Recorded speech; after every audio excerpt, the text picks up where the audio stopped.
बेटा अब तक हमने अपना हैंड्रेज लॉ कंप्लीट किया है with its application and limitations.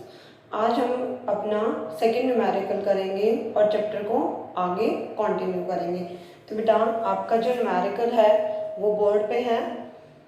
N2 gas को वाटर के अंदर डिजोल्व किया गया है 293 केल्विन पर, दैट इज टेम्परेचर है ये। आपको निकालने हैं कि नाइट्रोजन के कितने मिली मोल्स डिजोल्व होंगे अगर आपको वाटर की अमाउंट दे रखी हो जो कि कितनी है 1 litre, that is amount of solvent. तो बेटा सबसे पहले 1 लीटर ऑफ वाटर मीन्स कि 1 litre is approximately equal to 1 kg and 1 kg contains 1000 gram. ठीक है बेटा, ये किसके अमाउंट है वाटर की, और वाटर क्या है आपका यहाँ पे सॉल्वेंट। क्लियर बेटा, सॉल्वेंट क्या है water and solute is N2।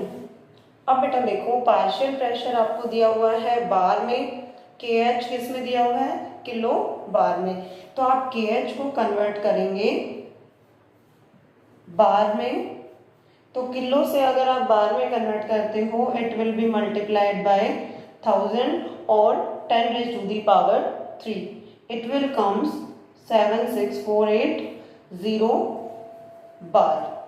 Clear बेटा, हमारे पास है partial pressure of N2 that is 0.987 bar. Henry's law के अकॉर्डिंग, हेनरीज लॉ क्या कहता है बेटा, हेनरीज लॉ के according partial pressure of N2 will be equal to KH into chi of N2। ध्यान है बेटा ये क्लियर, ये हमने लर्न कर लिया था। हमारे पास पार्शियल प्रेशर है, KH है, हम क्या निकाल सकते हैं मोल फ्रैक्शन। हमें जो निकालना है वो क्या निकालना है कि कितने मिली मोल्स नाइट्रोजन के डिजोल्व हुए। तो मोल्स भी कहाँ से निकलेंगे बेटा मोल फ्रैक्शन से। तो मोल फ्रैक्शन अगर हम निकालें, मोल फ्रैक्शन किसके इक्वल आएगा partial pressure of N2 divided by KH। Clear बेटा, अब हम इन दोनों की वैल्यूज पुट करेंगे। P की वैल्यू कितनी है 0.987, KH की वैल्यू बेटा 76480। नाउ बेटा मोल फ्रैक्शन का फॉर्मूला क्या होता है, mole fraction of any component is equal to number of moles of that component upon total number of moles of solute plus number of moles of solvent. Solvent क्या है बेटा हमारा water. Clear, अब बेटा ये वैल्यू हमारे पास आ गई थी। काई ऑफ N2 की जगह पे मैं क्या लिख सकती हूँ 0.987 डिवाइडेड बाय 76480। अब बेटा यहाँ पर आते हैं नंबर ऑफ मोल्स, हमें नहीं पता नाइट्रोजन के, we have to calculate number of moles. अगर आपको वाटर के निकालने हैं, नंबर ऑफ मोल्स वाटर के निकालने के लिए क्या फॉर्मूला है given mass of water upon molar mass of water. Given mass कितना है बेटा 1000 और मोलर मास वाटर का कितना होता है बेटा हाइड्रोजन 2, 1 हाइड्रोजन का 1 होता है तो 2 का कितना हुआ 2 प्लस 18 ग्राम पर मोल, मोलर मास ऑफ H2O। ये हम यहाँ पे पुट करेंगे, कितना आएगा बेटा 55.5 मोल्स। क्लियर बेटा, ये वैल्यू हम यहाँ पे पुट करेंगे। अब बेटा आपके पास number of moles of nitrogen नहीं है। अब बेटा number of moles of nitrogen हमें कैलकुलेट करने हैं। यहाँ पे देखो number of moles of water यानी कि 1000 ग्राम के अंदर अगर हम नाइट्रोजन गैस को मिक्स करते हैं तो उसके नंबर ऑफ मोल्स जब वाटर में ऐड होंगे तो इतना ज़्यादा कोई भी बड़ा इफेक्ट नहीं आएगा, कोई बड़ा चेंज नहीं आएगा। तो हम क्या करेंगे, इस number of moles of nitrogen को क्या कर देंगे बेटा, नेगलेक्ट, कि इसकी वैल्यू अगर हम नहीं पुट करते हैं तो इस वैल्यू में कोई भी इफेक्ट नहीं आएगा। Number of moles of water plus number of moles of nitrogen में से इसको हम क्या मान लेते हैं कि अगर इसको ऐड करेंगे तो इतना ज़्यादा इफेक्ट नहीं आएगा। तो यहाँ से ये वैल्यू आपकी क्या होगी बेटा, नेगलेक्ट, हम इस वैल्यू को ऐड नहीं करेंगे। अब बेटा देखो, number of moles of nitrogen ये नेगलेक्ट हो गया, यहाँ पे क्या बच गया, number of moles of water, जो कि आपके कितने आए हैं, 55.5 मोल्स। अब देखो बेटा, हम काय की वैल्यू पुट करेंगे 0.987 divided by 76480 is equal to क्या है बेटा, number of moles of nitrogen divided by 55.5। अब बेटा ये 55.5 डिवाइड में था तो क्रॉस मल्टीप्लाई होके कहाँ चला जाएगा, लेफ्ट में। 0.987 इंटू 55.5 डिवाइडेड बाय 76480। अब देखो बेटा, ये जो वैल्यू आएगी आपकी, इसमें आएंगे number of moles of nitrogen, लेकिन निकालना क्या है बेटा, मिली मोल्स।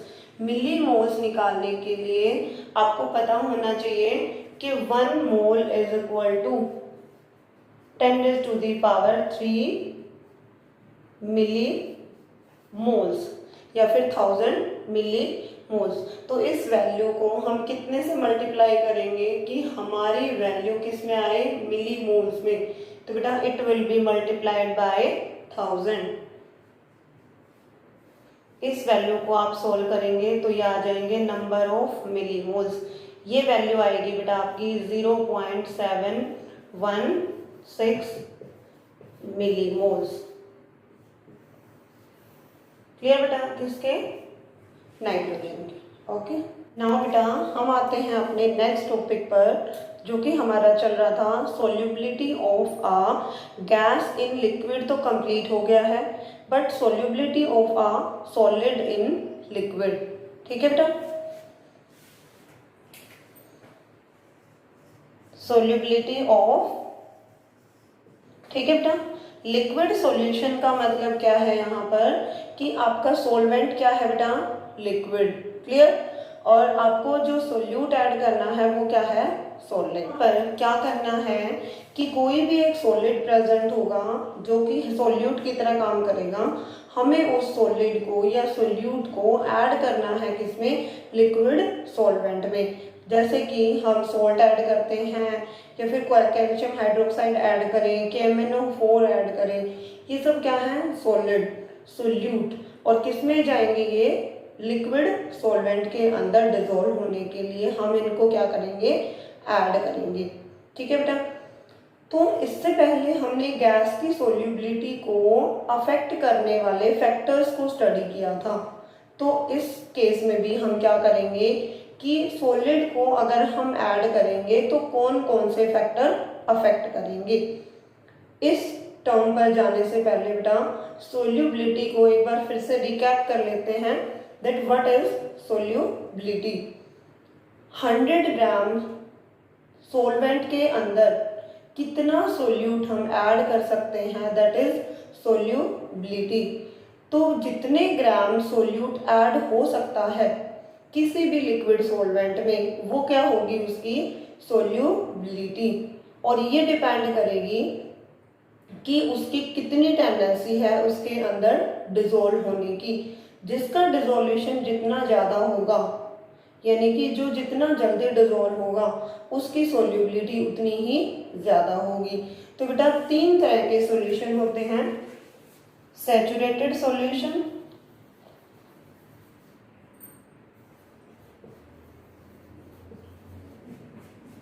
unsaturated solutions,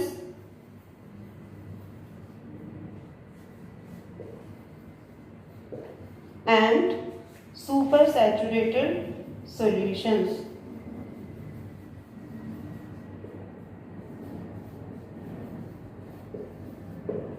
ठीक है बेटा।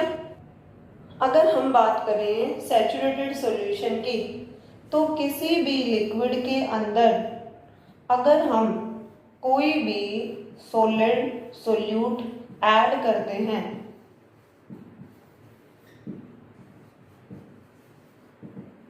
तो जब तक सॉलिड सोल्यूट ऐड होता रहेगा सॉल्वेंट के अंदर, जब तक सॉल्वेंट अपने अंदर सोल्यूट को ऐड करने की या डिसॉल्व करने की कैपेसिटी रखता है, जब तक वो सॉल्यूशन क्या रहेगा बेटा, अनसैचुरेटेड सॉल्यूशन। बट एक ऐसी स्टेज आएगी जहां पर सॉलिड सोल्यूट अगर आप ऐड करोगे तो वो इस सॉल्वेंट के अंदर डिसॉल्व नहीं होगा। वो एक पॉइंट जहां पर और ज़्यादा सॉलिड सोल्यूट आप ऐड नहीं कर सकते। क्लियर बेटा। किसी भी लिक्विड सॉल्वेंट में अगर आप कोई सॉलिड सोल्यूट ऐड कर रहे हो, जब तक वो डिसॉल्व हो जाए तो वो क्या होगा, अनसैचुरेटेड सॉल्यूशन। बट जैसे ही किसी भी सॉल्वेंट की पूरी सोल्यूबिलिटी अपने अंदर सॉलिड को डिसॉल्व करने की कैपेसिटी कंप्लीट हो जाती है, यानी कि ये अपने अंदर और ज़्यादा सॉलिड सोल्यूट को नहीं डिसॉल्व कर सकता, तो वो क्या होगा बेटा, saturated solution. Super saturated solution क्या होगा कि इस सॉल्यूशन को अगर आप हीट करें, अगर आप टेम्परेचर को इंक्रीज करें तो इसकी सोल्यूबिलिटी क्या हो जाएगी बेटा, इंक्रीज हो जाएगी। अगर सोल्यूबिलिटी इंक्रीज हो जाएगी दैट मीन्स सैचुरेटेड सॉल्यूशन जिसके अंदर और सॉलिड सोल्यूट डिसॉल्व नहीं हो रहा था, जैसे ही आपने टेम्परेचर बढ़ाया जो सॉल्यूशन अब दोबारा से सॉलिड सोल्यूट को अपने अंदर डिसॉल्व करने लग गया, वो सॉल्यूशन क्या बन जाएगा बेटा, सुपर सैचुरेटेड सॉल्यूशन। क्लियर बेटा। जब तक अपने अंदर कोई सॉल्यूशन सोल्यूट को डिसॉल्व करता रहे तो वो होगा अनसैचुरेटेड। जब डिसॉल्व करना बंद कर दे, मैक्सिमम सोल्यूट अपने अंदर डिसॉल्व कर दे नॉर्मल कंडीशंस पर, तो वो आपका होगा सैचुरेटेड। बट अगर आप किसी भी एक कंडीशन को चेंज करते हो, जैसे कि आप टेम्परेचर को इंक्रीज कर रहे हो और सोल्यूबिलिटी सोल्यूट की बढ़ा रहे हो, तो वो कौन सा सॉल्यूशन होगा बेटा, सुपर सैचुरेटेड सॉल्यूशन। क्लियर। अब लिख लेते हैं इनकी definition.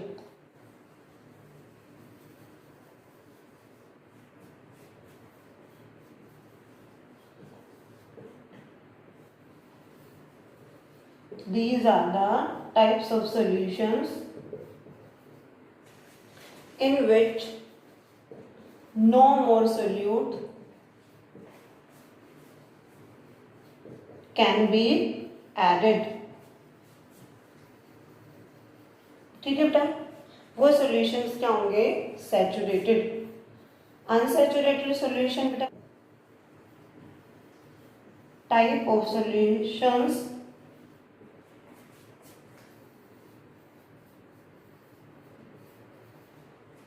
in which solute can be added। अब आते हैं next, super saturated solutions. Type of solutions in which by altering any condition या in which by changing the conditions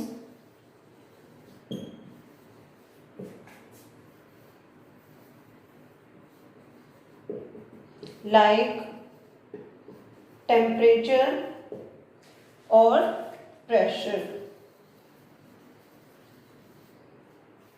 we can increase the solubility of solid solute in liquid solvent. ठीक है बेटा, कोई भी solid अगर हम dissolve करते हैं लिक्विड के अंदर तो जो फैक्टर्स इनकी सॉल्युबिलिटी को अफेक्ट करेंगे उनको हम डील करेंगे। सबसे पहला है बेटा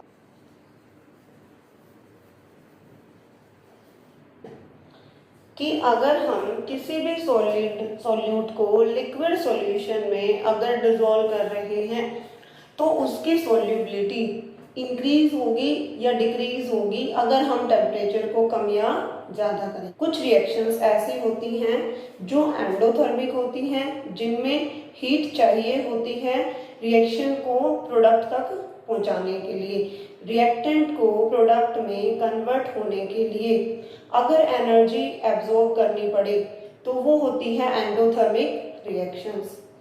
बट अगर रिएक्टेंट को प्रोडक्ट में कन्वर्ट होते टाइम एनर्जी को रिलीज करना पड़े वो होंगी एक्सोथर्मिक रिएक्शंस।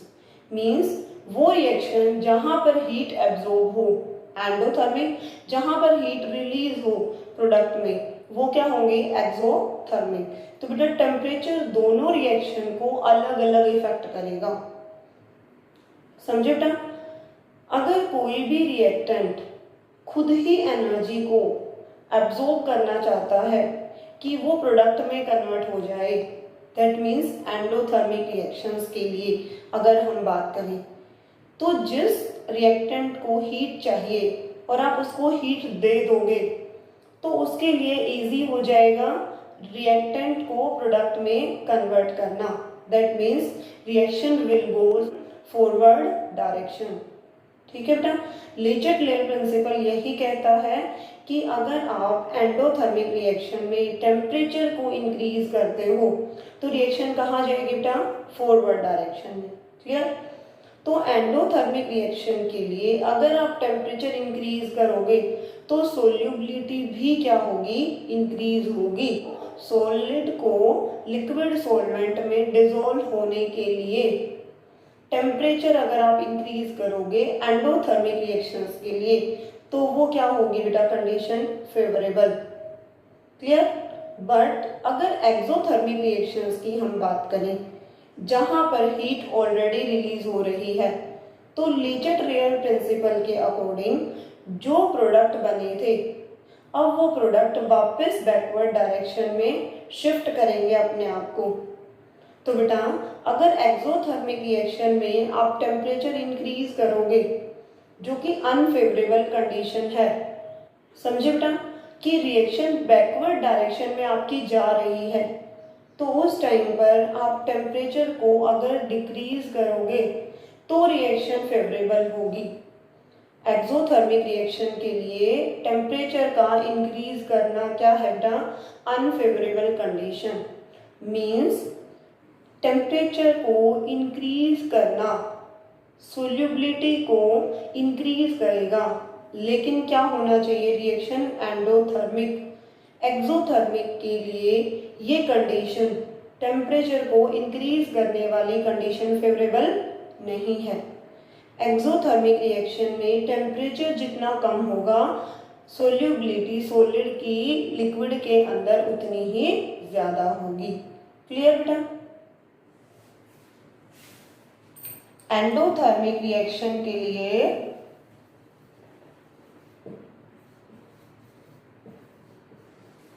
टेम्परेचर अगर आप इंक्रीज करते हो तो सोल्यूबिलिटी क्या होगी बेटा, increase. Clear. But exothermic reactions के लिए अगर आप टेम्परेचर को इंक्रीज करोगे तो सोल्यूबिलिटी सॉल्यूट की लिक्विड सॉल्वेंट के अंदर सोल्यूबिलिटी क्या हो जाएगी बेटा, decrease. That means endothermic reactions के लिए टेम्परेचर और सोल्यूबिलिटी क्या है, डायरेक्टली प्रोपोर्शनल। बट एक्सोथर्मिक के लिए टेम्परेचर और सोल्यूबिलिटी क्या है बेटा, इनवर्सली प्रोपोर्शनल। कि अगर आप टेम्परेचर को इंक्रीज करोगे तो सोल्यूबिलिटी डिक्रीज होगी। तो हमें सोल्यूबिलिटी बढ़ाने के लिए टेम्परेचर को क्या करना पड़ेगा, डिक्रीज। क्लियर बेटा, टेम्परेचर का इफेक्ट। अब सेकेंड पॉइंट पे आते हैं हम। अगर हम सॉलिड और सॉल्वेंट के पार्टिकल्स के नेचर की प्रॉपर्टी की बात करें तो मैंने आपको पहले भी बताया था कि लाइक डिजोल्व्स लाइक, कि पोलर सॉलिड है तो पोलर सॉल्वेंट में ही डिजोल्व होगा, और नॉन पोलर सॉलिड है तो नॉन पोलर सॉल्वेंट में। ठीक है बेटा। सेकेंड जो फैक्टर है हमारा वो क्या है, nature of solute and solvent. तो इसमें क्या आएगा बेटा, like dissolves like, that means polar solid will dissolve in polar solvent and non-polar solid will dissolve in non-polar liquid या solvent। ठीक है बेटा। थर्ड पॉइंट की अगर हम बात करें तो वो होगा प्रेशर।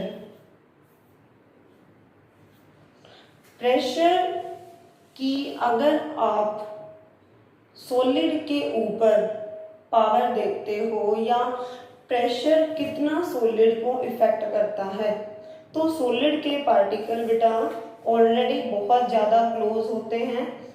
अगर आप उनके ऊपर प्रेशर अप्लाई करोगे तो प्रेशर अप्लाई करने के बाद भी इनके पार्टिकल्स पे इतना ज़्यादा इफेक्ट नहीं आएगा। तो प्रेशर का कैसा इफेक्ट होगा बेटा, नेग्लिजिबल, यानी कि प्रेशर का लगभग कोई भी इफेक्ट नहीं होता जब हम एक सॉलिड को लिक्विड के अंदर डिसॉल्व करें। क्लियर बेटा। अब इनको हम अच्छे से लिख लेते हैं। तो बेटा हम आते हैं अपने टॉपिक पर कि कौन कौन से फैक्टर्स हैं जो अफेक्ट करते हैं solubility of a solid in liquid. जैसे बेटा फर्स्ट पॉइंट क्या है कि अगर आप नेचर ऑफ सोल्यूट या सॉल्वेंट को देखेंगे तो पोलर सॉलिड सोल्यूट डिसॉल्व करेगा पोलर लिक्विड सॉल्वेंट में, और नॉन पोलर सोल्यूट किस में डिसॉल्व होगा बेटा, नॉन पोलर लिक्विड सॉल्वेंट में। एग्जाम्पल क्या है बेटा कि वाटर क्या है, पोलर सॉल्वेंट है, तो पोलर सॉल्वेंट वाटर या फिर इथेनॉल के अंदर हम एक पोलर सोल्यूट को ही डिसॉल्व कर सकते हैं, जैसे कि शुगर या फिर सॉल्ट। सेकेंड एग्जांपल में बेटा नेफ्थलीन या फिर एंथ्रेसीन की हम बात करें तो ये नॉन पोलर है, तो नॉन पोलर सोल्यूट किस में डिसॉल्व होगा बेटा, नॉन पोलर लिक्विड में। बेंजीन, कार्बन टेट्राक्लोराइड या फिर टोलीन, ये सब क्या है, नॉन पोलर। तो बेटा इसका आप स्क्रीनशॉट ले सकते हो। टेम्परेचर का इफेक्ट कि एंडोथर्मिक रिएक्शन है तो टेम्परेचर जो है वो डायरेक्टली प्रोपोर्शनल होगा सोल्यूबिलिटी के। अगर आप टेम्परेचर इंक्रीज करोगे तो सोल्यूबिलिटी इंक्रीज होगी। बेटा यहाँ पे मैंने डेल्टा H ग्रेटर देन 0 का सिंबल लगाया है। इसका मतलब क्या है बेटा कि रिएक्टेंट से प्रोडक्ट में जब जाते हैं तो डेल्टा H यानी कि एंथैल्पी चेंज आपका क्या आए, पॉजिटिव।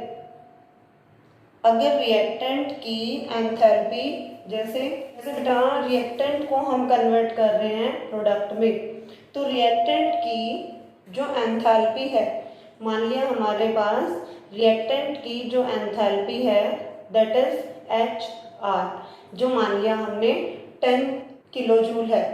अगर प्रोडक्ट की हम कंसीडर करें तो प्रोडक्ट की एंथैल्पी यहाँ पर एंडोथर्मिक का मतलब क्या होगा कि रिएक्टेंट को एनर्जी को एब्जॉर्ब करना पड़ेगा, और एब्जॉर्ब करने के बाद मान लिया यहाँ पर हमारे पास है 12 किलो जूल कि रिएक्टेंट से प्रोडक्ट में जाते time 2 kilo joule energy absorb हुई, और प्रोडक्ट की जो एंथैल्पी है वो कितनी है, 12। तो यहाँ पर बेटा डेल्टा H अगर आप निकालेंगे तो enthalpy of product minus reactant जो कि कितनी आई आपकी 2 किलो जूल पर मोल।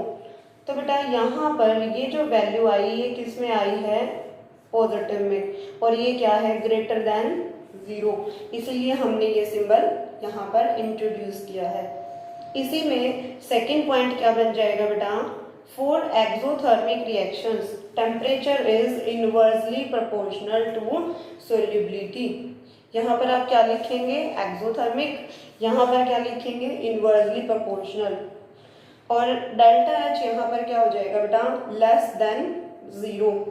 उस केस में अगर मैं आपको समझाऊं तो बेटा, रिएक्टेंट प्रोडक्ट में कन्वर्ट हुए, यहाँ पर एनर्जी क्या होगी, इवोल्व होगी, यानी कि रिएक्टेंट की एंथैल्पी क्या होगी बेटा, ज़्यादा, और ज़्यादा में से प्रोडक्ट की एंथैल्पी क्या होगी, कम।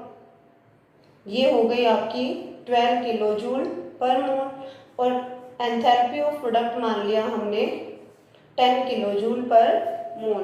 तो बेटा डेल्टा एच जो निकलेगा that is HP minus HR, ये आ गया आपका नेगेटिव में। जब डेल्टा एच नेगेटिव में है तो बेटा ये क्या हो गया, लेस देन 0। तो यहाँ पर आप क्या लिखोगे, फॉर एक्सोथर्मिक रिएक्शंस। यहाँ पर क्या आ जाएगा बेटा, इनवर्सली प्रोपोर्शनल। यहाँ क्या आ जाएगा बेटा, डेल्टा एच लेस देन 0। यहाँ पे भी क्या आ जाएगा बेटा, temperature is inversely proportional to solubility. ये आपका हो जाएगा बेटा टेम्परेचर में ही सेकंड पॉइंट। इसको आप खुद से बना के लिख सकते हो। थर्ड जो आएगा आपका प्रेशर, उसका नेग्लिजिबल इफेक्ट होता है, तो उस पॉइंट को हम यहाँ पर नहीं राइट डाउन कर रहे हैं। ओके।